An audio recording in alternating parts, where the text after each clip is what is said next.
Hello everyone. आज हम पढ़ेंगे internal structure of the earth. Topic start करने से पहले मैं आपसे एक रिक्वेस्ट करना चाहूँगी कि वीडियो को लास्ट तक ज़रूर देखें, क्योंकि इस वीडियो में न सिर्फ हम पढ़ेंगे बल्कि हम याद भी करेंगे एक ट्रिक के थ्रू, और बाद में हम जो ऑब्जेक्टिव है कुछ इसके सॉल्व करेंगे, जिससे आप एनालिसिस कर पाएंगे कि आपने जो पढ़ा वो आपको याद भी है। तो और देर न करते हुए हम बढ़ते हैं अपने टॉपिक की तरफ, जो कि हमारा टॉपिक है internal structure of the earth.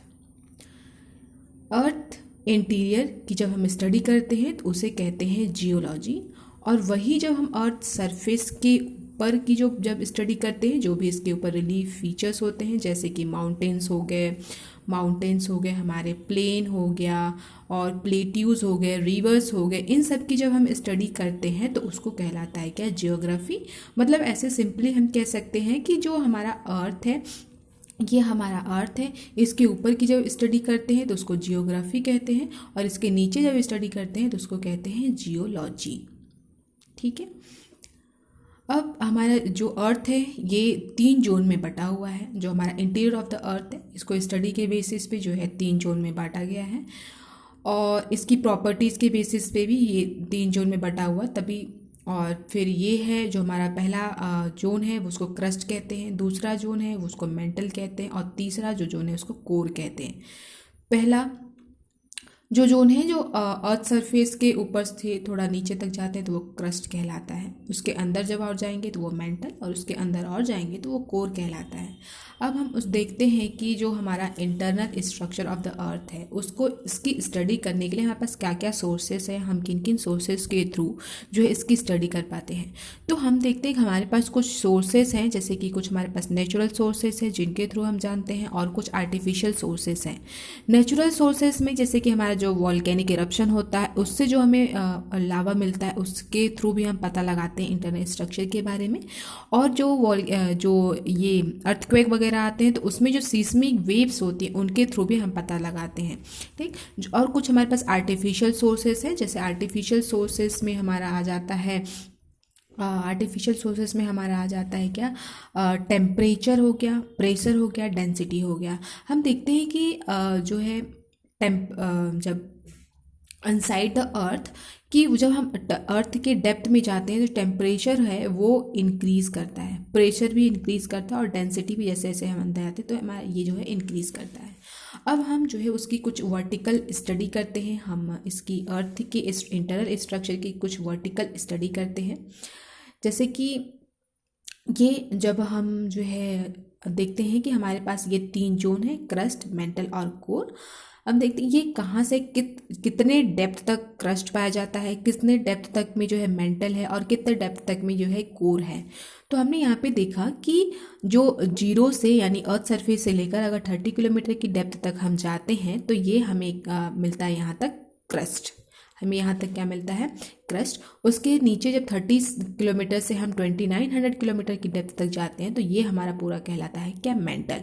उसके बाद जब हम जाते हैं 2900 से 6370 किलोमीटर तक तो ये हमारा कहलाता है क्या, कोर। ठीक है। अब हम इसकी जो है फिजिकल प्रॉपर्टी देख लेते हैं कि जो क्रस्ट है वो किस फॉर्म में है, मेंटल की फिजिकल प्रॉपर्टी क्या है, एंड कोर की फिजिकल प्रॉपर्टी क्या है। तो जो क्रस्ट है उसकी फिजिकल प्रॉपर्टी है कि सॉलिड फॉर्म में, ये पूरा सॉलिड फॉर्म में है। देन उसके बाद देखते हैं कि ये जो हमारा मेंटल है, ये मेंटल हमारा है सेमी सॉलिड या मोल्टेन मैग्मा के फॉर्म में। मोल्टेन मैग्मा आप जानते होंगे कि जब अर्थ जो वॉल्केनिक इरप्शन होता है, तो जो वॉल्केनिक इरप्शन होता है उस टाइम पे क्या होता है कि जो हमारी अर्थ क्रस्ट होती है, हमारी क्रस्ट जो है ये बहुत सारे से प्लेट्स में बनी हुई है, और इन्हीं प्लेट्स में जब जो है डाइवर्जेंट या कन्वर्जेंट एक्शन होता है तो यहीं से जो है ये वॉल्केनिक इरप्शन आता है। वॉल्केनिक इरप्शन के समय यहाँ से जो लावा निकलता है, जो मोल्टेन मैग्मा निकलता है, वो यही मेंटल्स में ही पाया जाता है और ये में ही निकलता है। ठीक। उसके बाद हम जाते हैं कहाँ, अपने कोर की तरफ बढ़ते हैं। तो कोर में जो कोर ये टोटली जो है लिक्विड फॉर्म में पाया जाता है, क्योंकि यहाँ पे जो टेम्परेचर होता है वो बहुत ही हाई टेम्परेचर होता है। ठीक है। उसके बाद हम देखते हैं कि हमारा ये जो इसके मिनरल कंपोजिशन क्या क्या है। तो जो हमारा क्रस्ट है, क्रस्ट का जो मिनरल कंपोजिशन है उसमें सिलिकॉन और एल्युमिनियम पाया जाता है। ठीक। देन मेंटल में पाया जाता है सिलिकॉन और मैग्नीशियम, और कोर में पाया जाता है निकल और फेरस, फेरस जिसको कि हम आयरन भी कहते हैं। ठीक है, अब हम देखते हैं इसकी डेंसिटी। हमने देखा कि जैसे जैसे हम अंदर बढ़ते हैं ना, तो डेंसिटी जो है, अर्थ की डेंसिटी बढ़ती जाती है।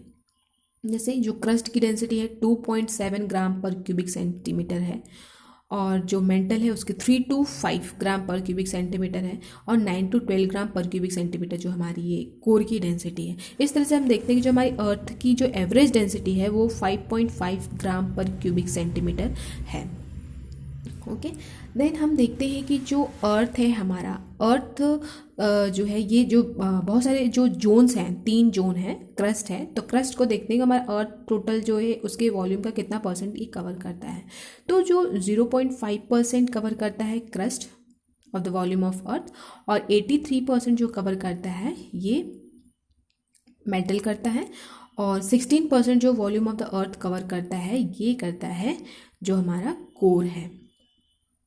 ठीक है, हम देखते हैं कि जो टेम्परेचर है ना, एक चीज़ और यहाँ पे समझने की चीज़ है, और याद करना भी इसको ज़रूरी है, क्योंकि इस क्वेश्चंस में जो एग्ज़ाम्स में ऐसे क्वेश्चंस पूछ लिए जाते हैं कि जब हम अंदर जाते हैं, मतलब कि अर्थ इंटीरियर में, अर्थ के और डेप्थ में जाते हैं, तो हमारा जो टेम्परेचर है वो एवरी 32 मीटर की डेप्थ में, एवरी 32 मीटर की डेप्थ जब हम जाते हैं तो हमारा जो टेम्परेचर है 1 डिग्री सेल्सियस टेम्परेचर इंक्रीज़ होता है।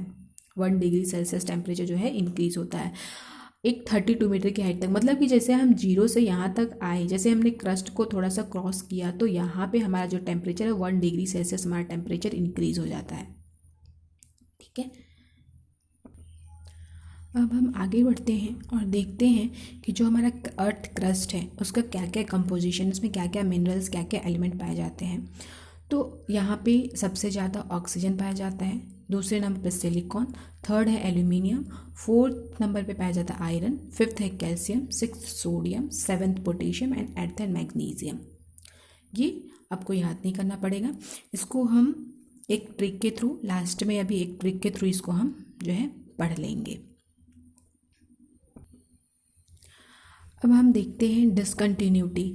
जो एक 2 जोन हैं, जैसे ये अपर क्रस्ट हो गया, लोअर क्रस्ट हो गया, तो इनके बीच में कुछ ट्रांजिशनल जोन्स आते हैं। ट्रांजिशनल जोन कैसे डिवाइडेड है कि यहाँ देख रहे हैं, जैसे कि हम आगे नीचे बढ़ते जाते हैं तो इनमें डेंसिटी डिफरेंस आता है।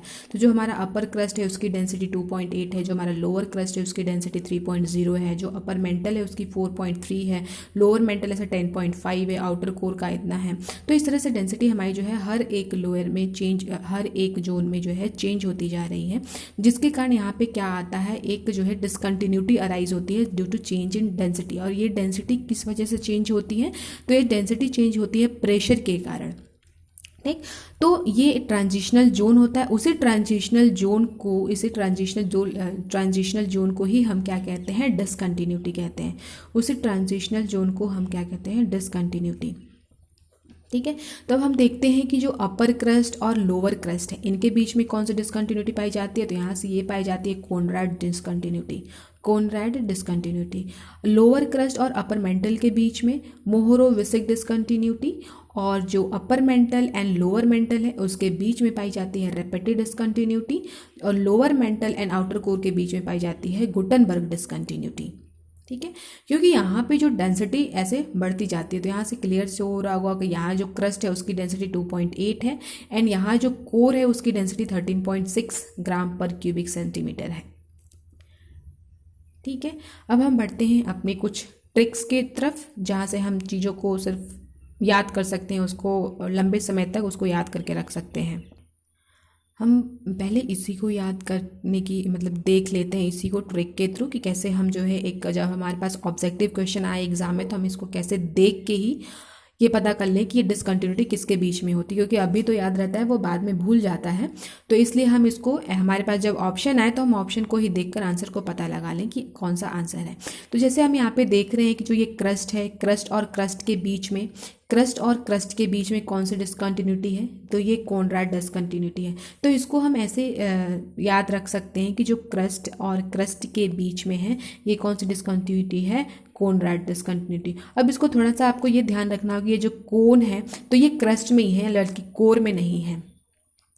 ये जो हमारा कोन है, कोन को इसको हम कोनराड को थोड़ा सा ऐसे याद करते हैं कि जो हमारा कोन है ये क्रस्ट में है ना कि कोर में है, तो इस तरह से हमें ये याद रहेगा। फिर उसके बाद हम आते हैं जो क्रस्ट और मेंटल के बीच में, कि लोअर क्रस्ट और अपर मेंटल के बीच में जो डिसकंटिन्यूटी पाई जाती है उसको मोहोरोविसिक डिसकंटिन्यूटी कहते हैं। अब इसको हम कैसे याद करके रखें, तो मेंटल में हम देख रहे हैं कि यहाँ पे जो मेंटल है वो यहाँ भी मोहोरोविसिक में भी मेंटल है, तो इससे हमें पता चल गया कि ये मेंटल के बीच में ही है।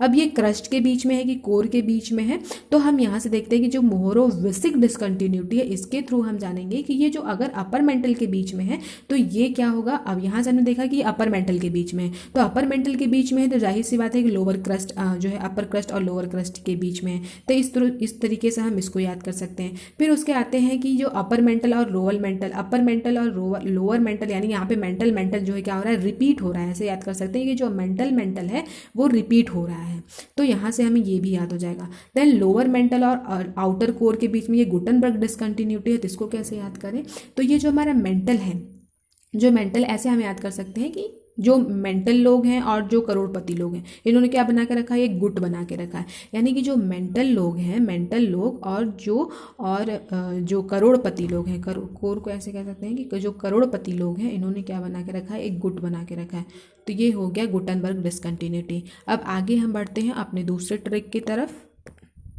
अब हम देखते हैं कि जो कंपोजिशन ऑफ अर्थ क्रस्ट है तो उसमें कौन से एलिमेंट और किस किस रेशियो में पाए जाते हैं, मतलब किनका सबसे ज़्यादा परसेंटेज है, किनका कम है। तो हम ये एक डिसेंडिंग ऑर्डर में, डिक्रीजिंग ऑर्डर में देखते हैं कि सबसे ज़्यादा यहाँ पे क्या क्या पाया जाता है। तो ये हमारा एक लाइन का ट्रिक है कि ओ सी या आई कैसे, ओ सी या आई कैसे, SPM से, तो सिया बोलती है कैसे, SPM से, यानी यहाँ पे बोलते हैं कि ओ सी या आई कैसे, तो सिया क्या बोलती है, SPM से। तो हम देखते हैं यहाँ से ओ से हो गया ऑक्सीजन, SI से हो गया सिलिकॉन, A से हो गया एल्यूमिनियम, I से हो गया आयरन, और कैसे से हो गया इसको कैल्शियम, और S से हो गया सोडियम, और P से हो गया पोटेशियम, एंड देन M से हो गया मैग्नीशियम। तो इस तरीके से हमने इसको भी याद कर लिया, एक लाइन याद करके O सी या I कैसे, तो SPM से। तो इनमें हमने देखा कि ऑक्सीजन सबसे ज़्यादा पाया जाता है, उसके बाद silicon, then aluminium, then iron, then calcium, and then sodium and potassium, then after magnesium सबसे लोवेस्ट। तो यहाँ पे ऐसे क्वेश्चन पूछता है कि सबसे ज़्यादा जो अर्थ क्रस्ट है उसमें सबसे ज़्यादा जो है सबसे ज़्यादा अमाउंट में कौन सा एलिमेंट मिलता है, तो सबसे ज़्यादा अमाउंट में कौन सा एलिमेंट यहाँ पे मिल रहा है, तो ये है ऑक्सीजन, और सबसे कम अमाउंट में मिल रहा है तो ये है मैग्नीशियम। हम यहाँ पे एक चीज़ और पूछता है कि सबसे ज़्यादा अमाउंट में कौन सा एलिमेंट पाया जाता है, तो वो है एल्यूमिनियम। ठीक, अब हम बढ़ते हैं अपने दूसरे ट्रिक की तरफ।